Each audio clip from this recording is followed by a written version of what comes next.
विश्व बाल श्रम निषेध दिवस यानी कि world day against child labour. ठीक है, चाइल्ड लेबर के अगेंस्ट जो वर्ल्ड का डे मनाया जाता है, जो विश्व का बाल श्रम निषेध दिवस मनाया जाता है, किस दिन मनाया जाता है? तो दोस्तों, ये मनाया जाता है 12 जून को, आज के दिन मनाया जाता है विश्व बाल श्रम निषेध दिवस। ठीक है, इस दिन मनाया जाता है। अच्छा, ये जो डे मनाया जाता है तो पूरे वर्ल्ड में, या फिर यूं कहें कि बच्चे, कहा जाता है कि जो बच्चे होते हैं वो देश का भविष्य होते हैं, और इन बच्चों को हम हम पूरे लोगों का, हमारा दायित्व होता है कि इन बच्चों को एक बेहतर भविष्य के लिए बेहतर आज दे। तो ये जो क्या करते हैं कि 14 साल के एज से नीचे बच्चों को चाइल्ड लेबर कराया जाता है, ये सब कराया जाता है, तो उससे इन्हें छुटकारा दिया जाए, उनका पढ़ने का एज में उसे काम ना कराया जाए। तो ये है विश्व बाल श्रम निषेध दिवस। इसके दिन अवेयरनेस, मतलब जागरूकता फैलाया जाता है लोगों के बीच कि बाल मतलब यानी कि बच्चों को लेबर परिश्रम श्रम ना करवाया जाए। ठीक है, तो 12 जून को मनाया जाता है विश्व बाल श्रम निषेध दिवस। अच्छा, जून के जितने भी इंपॉर्टेंट डेज है उसको एक बार हम लोग रिवीजन कर लेते हैं, ताकि हमारा एग्जाम में अगर डेज से रिलेटेड कोई भी क्वेश्चन आए तो छूटे नहीं। चलिए, अगर आपको ये एक बार देख लेंगे, ठीक है, आपको केवल दिमाग में रहेगा कि हाँ ये चीज देखा हुआ था, तो आप उसे टिक करके आ पाएंगे। जैसे कि 1 जून को मनाया गया global parents day. Global parents day, global parents day आपको बस 2 या 3 बार देख लेना है, याद हो जाएगा। ठीक है, वो एग्जाम में अपने आप क्या होगा, टिक हो जाएगा। फिर 2 जून को कौन सा डे मनाया गया? तो इंटरनेशनल सेक्स वर्कर डे, और उसी दिन मनाया गया तेलंगाना फॉर्मेशन डे। 2 जून 2014 को तेलंगाना की स्थापना हुई थी। तो वही बात करते हैं, 3 जून को 3 जून को वर्ल्ड बाइसिकल डे। 4 जून को international day of innocent children victims of aggression. वहीं 5 जून को मनाया गया वर्ल्ड एनवायरनमेंट डे। और वर्ल्ड एनवायरनमेंट डे का जो थीम था वो क्या है? Ecosystem restoration. इकोसिस्टम रीस्टोरेशन, तो आपको इसे भी याद रखना है, इकोसिस्टम रीस्टोरेशन। चलिए आगे बात करते हैं 7 जून की। तो 7 जून को मनाया गया international level crossing awareness day. 7 जून को मनाया गया international level crossing awareness day. तो वही मनाया गया 7 जून को ही world food safety day. World food safety day. 8 जून को कौन सा डे मनाया गया? World ocean day. और 9 जून की बात करें तो 9 जून को मनाया गया था विश्व प्रत्यापन दिवस, यानी कि वर्ल्ड एक्रीडिटेशन डे। और 10 जून को कौन सा डे मनाया गया था? तो वर्ल्ड ग्राउंड वाटर डे, यानी कि विश्व भूगर्भ जल दिवस। ठीक है, तो ये हो गया जून से रिलेटेड जितने भी इंपॉर्टेंट डेज है, आपको इसे याद रखना है। भारतीय माइक्रो ब्लॉगिंग प्लेटफॉर्म, देखिए आप लोग सुने होंगे कि ये कू ऐप क्या हुआ है, अभी इंडिया का एक ऐप है और इसे लॉन्च किया गया है रिपोर्टर्स वगैरह के लिए। ठीक है, ये इसमें कहता है कि लोगों को आप इसमें अपना अकाउंट बनाए, कू ऐप से जुड़े। तो ये भारतीय ऐप है, माइक्रो ब्लॉगिंग प्लेटफॉर्म है। ठीक है, तो इस पर जो है किस देश की सरकार ने अपना अकाउंट बनाया है? तो कू ऐप पर नाइजीरिया की सरकार ने अपना अकाउंट बनाया है। तो ये बहुत इंपॉर्टेंट न्यूज है कि कू ऐप, जो कि एक भारतीय ऐप है, इस पर नाइजीरिया की सरकार ने क्या किया है? अपना अकाउंट बनाया है। ठीक है, तो वही बात करते हैं कि ये नाइजीरिया की गवर्नमेंट, ठीक है, नाइजीरिया की गवर्नमेंट की बात करते हैं। तो नाइजीरिया का जो राष्ट्रपति है मोहम्मद बुहारी साहब, ठीक है, नाइजीरिया के राष्ट्रपति मोहम्मद बुहारी साहब, तो इन्होंने अभी अभी क्या किया था? ट्विटर पर एक ट्वीट किया था। ठीक है, जो क्षेत्र वहां के जो अलगाववादी लोग हैं उसको दंडित करने के लिए धमकी देते हुए एक ट्वीट किया था। तो उस ट्वीट को ट्विटर के द्वारा डिलीट कर दिया गया था। उस ट्वीट को ट्विटर के द्वारा डिलीट कर दिया था। इसके बाद नाइजीरिया में मोहम्मद बुहारी साहब के द्वारा ट्विटर को बैन कर दिया गया। ट्विटर को क्या किया गया? बैन कर दिया गया। और उसके बाद भारत के द्वारा बनाया गया कू ऐप पर उन्होंने अपना अकाउंट बनाया। तो ये बहुत बड़ी बात है।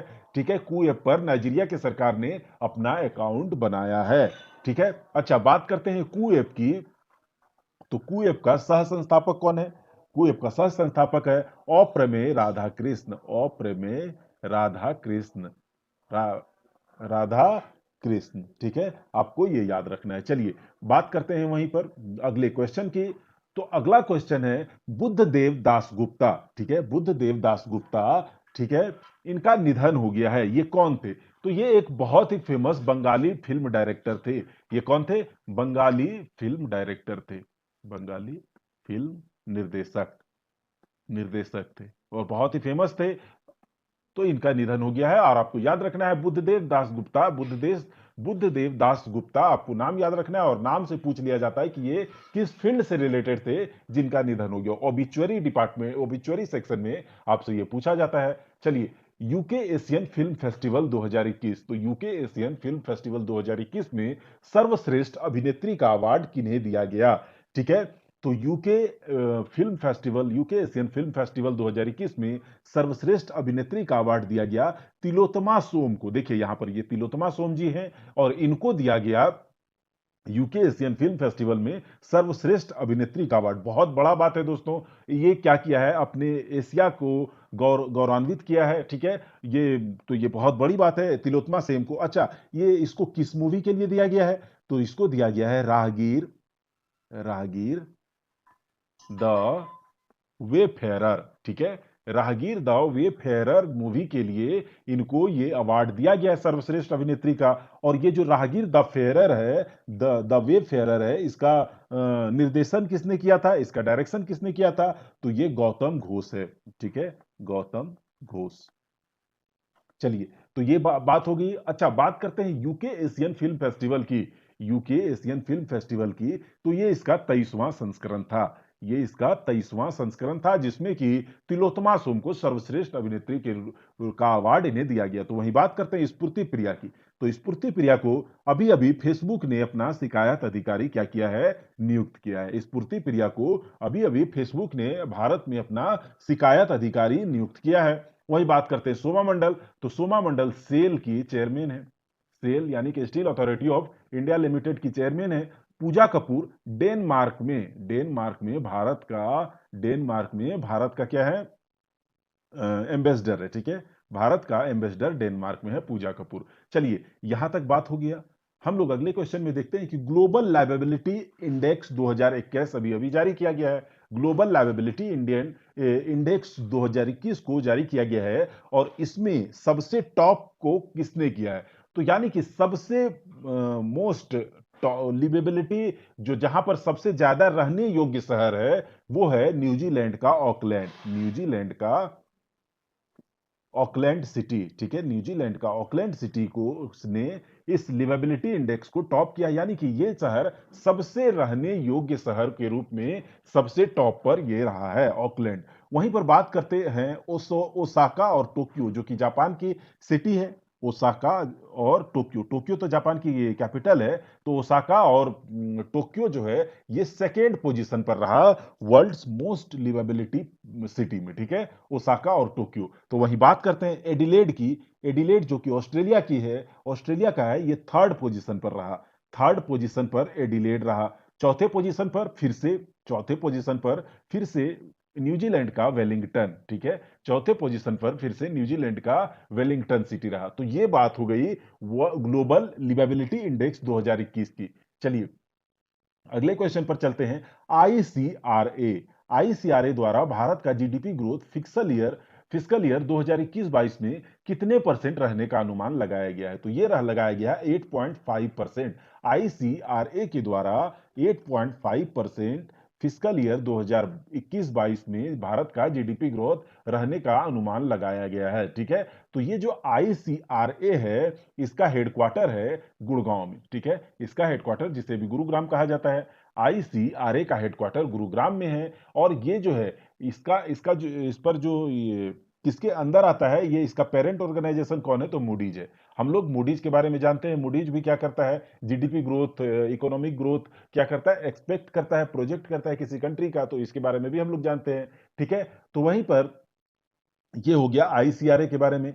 चलिए, अब बात करते हैं आगे अगले क्वेश्चन की ओर। थेल्स जो कि एक फ्रांस का कंपनी है। ठीक है, एक फ्रेंच मल्टीनेशनल कंपनी है थेल्स। ठीक है, फ्रेंच मल्टीनेशनल कंपनी है। अब ये मल्टीनेशनल कंपनी ये काम किस फील्ड में करती है? तो ये एरोस्पेस, फिर उसके बाद ये क्या बनाती है, सिक्योरिटी मेकर्स है। उसके बाद ये डिफेंस वाला ये पार्ट्स बनाती है, डिफेंस वाला कोई सामान बनाती है। तो ये जो है थेल्स ने अभी अभी भारत में मतलब ये मल्टीनेशनल कंपनी है तो भारत में भी इसका ब्रांच होगा। तो भारत के ब्रांच का उपाध्यक्ष और डायरेक्टर किसे नियुक्त किया है? तो थेल्स के द्वारा, जो कि फ्रेंच मल्टीनेशनल कंपनी है, एयरोस्पेस डिफेंस वाले फील्ड में ये काम करती है। तो थेल्स के द्वारा भारत का नया उपाध्यक्ष और डायरेक्टर नियुक्त किया गया है आशीष सर्राफ को। आशीष सर्राफ को आपको इसे याद रखना है। आशीष सर्राफ को ये बनाया है यहाँ पर भारत का नया उपाध्यक्ष और डायरेक्टर इसे नियुक्त किया गया है। ठीक है, वहीं बात करते हैं स्फूर्ति प्रिया की, तो आप जानते ही हैं। और परेश बी लाल, ठीक है, व्हाट्सएप के द्वारा, व्हाट्सएप जो है इसके द्वारा भारत में अपना शिकायत अधिकारी यानी कि ग्रीवांस ऑफिसर जो बनाया गया है, परेश बी लाल को बनाया गया है। के नागराज नायडू की बात करें तो अभी इसे यूनाइटेड नेशन जनरल असेंबली का प्रेसिडेंट बनाया गया है, के नागराज नायडू का को। ठीक है, बहुत बड़ा अपडेट है। के नागराज नायडू को United nation general assembly president बनाया गया है, के नागराज नायडू को। चलिए आगे बात करते हैं कि फुटबॉल एसोसिएशन इंग्लैंड, ठीक है, कि पहली महिला अध्यक्ष कौन बनी है। बहुत ही इंपॉर्टेंट होगा दोस्तों, क्योंकि हमने पहले भी बताया है कि जो पहला होता है, दूसरा होता है, पहला होता है, वो क्या होता है, बहुत इंपॉर्टेंट होता है एग्जाम पॉइंट ऑफ व्यू से। तो ये जो फुटबॉल एसोसिएशन इंग्लैंड की पहली महिला अध्यक्ष, ये पहली बनी, इससे पहले एक भी महिला अध्यक्ष नहीं थी। तो ये पहली बनी है डेबी हेविट। ठीक है, डेबी हेविट जो है फुटबॉल एसोसिएशन इंग्लैंड की पहली महिला अध्यक्ष बनी है। ठीक है, आपको इसे याद रखना है, डेबी हेविट। वहीं पर यहां देखिए बेनेडेटो बेनेडेटो विग्ना, ठीक है, बेनेडेटो विग्ना जो है इस ये क्या बनी है, तो ये है फेरारी का सीईओ। अभी इसे बनाया गया है, फेरारी का सीईओ इसे अभी बनाया गया है, आपको इसे याद रखना है, फेरारी का सीईओ इसे बनाया गया है। वहीं पर सितसी सितसी डंगरयमगा को क्या बनाया गया, इसको क्या मिला, तो पेन पिंटर प्राइज। ठीक है, कल हमने इसके बारे में बात किया था। पेन पिंटर प्राइज जो है 2021 वाला इनको मिला था। ये जिम्बाब्वे की लेखिका है और इनको मिला था। और फुटबॉल एसोसिएशन इंग्लैंड की अध्यक्ष अभी कौन बनी है, पहली महिला अध्यक्ष है डेबी हेविट। ठीक है, और फुटबॉल एसोसिएशन इंग्लैंड जो है ये फुटबॉल का गवर्निंग बॉडी है इंग्लैंड में, और इसकी स्थापना हुई थी सन 1986 में। ठीक है, इसे भी आपको याद रखना है। चलिए आगे चलते हैं कि शिशु सेवा योजना, ठीक है, शिशु सेवा योजना कोविड 19 से अफेक्टेड जो भी बच्चे हैं उसके लिए ये योजना जारी किया गया है। किसके द्वारा, तो असम के राज्य सरकार के द्वारा इसको शिशु सेवा योजना को ये क्या किया गया है, जारी किया गया है। तो असम के सरकार के द्वारा शिशु सेवा योजना अभी जारी किया गया है। असम के बारे में बात करें तो असम के सीएम कौन है, हेमंत बिस्व शर्मा। और यहाँ के जो गवर्नर हैं जगदीश मुखी हैं। तो वहीं उत्तर प्रदेश की बात करें तो यहाँ के सीएम है योगी आदित्यनाथ, और यहाँ के गवर्नर कौन है, आनंदीबेन पटेल। मध्य प्रदेश के सीएम है शिवराज सिंह चौहान, यहाँ की गवर्नर है आनंदीबेन पटेल। ठीक है, यहाँ दोनों की गवर्नर अभी आनंदीबेन पटेल हैं। राजस्थान की बात करें तो यहाँ के सीएम अशोक गहलोत हैं। और अगर यहाँ के गवर्नर के बारे में बात करें तो यहाँ के गवर्नर हैं कलराज मिश्र। कलराज मिश्र, आपको ये सारे फैक्ट याद रखने ही रखने हैं। एक बार केवल वीडियो को देखना है जिससे कि आपको ये सब याद रहेगा। अशोक गहलोत और ये कलराज मिश्र यहाँ के क्या हैं, गवर्नर हैं। देखिए असम के अभी असम में 5 नेशनल पार्क था। ठीक है, 5 नेशनल पार्क था, औरांग, नामेरी, मानस, ठीक है, इस तरह से काजीरंगा और डिब्रू साइखोवा।